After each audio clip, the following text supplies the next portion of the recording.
আসসালামু আলাইকুম ভাই। আজান দিয়ে দিছে, চলেন নামাজটা পড়ে আসি। আরে মিয়া জামু না, জানতো আপনারটা আপনি যান। আরে ভাই, আমি আপনারে ভালো কথা কইলাম, নামাজের কথা কইলাম, আপনি আমার জালি মারলেন। আরে ভাই জ্ঞান দিয়েন না তো, জ্ঞান মানে ডি ভাল লাগে না। আমারটা আমি যাবো না, আপনারা কইছি যে আমি যাইতাম না, আপনারটা আপনি যান। মিয়া আইসে জ্ঞান দিতে, আমরা কি কম বুঝি মিয়া? আমরা মুসলমান না? যান সরেন, নিজের চরগায় নিজে তেল দেন। আরেকজন আইসেন জ্ঞান দিতে।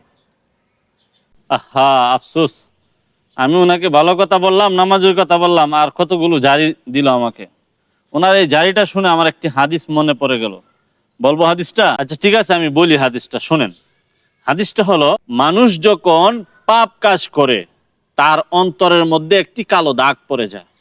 যখন সে তওবা করে, ইস্তেগফার করে, তখন তার কালো দাগটি মুছে যায়। আর যখন সে তওবা না করে কন্টিনিউ করতে থাকে, তখন এই কালো দাগটি বড় হয়ে যায়। আরো একটি পাপ কাজ করে, আরো একটি কালো দাগ পড়ে, এরকম কালো দাগ পড়তে পড়তে তার অন্তরটা কালো হয়ে কুলুষিত হয়ে যায়। তখন তার অন্তরের মধ্যে ভালো কথা তার স্থান পায় না, ভালো কথা তখন তার কাছে ভালো লাগে না। দেখেন নাই যে আমাকে কিভাবে ঝাড়ি দিল?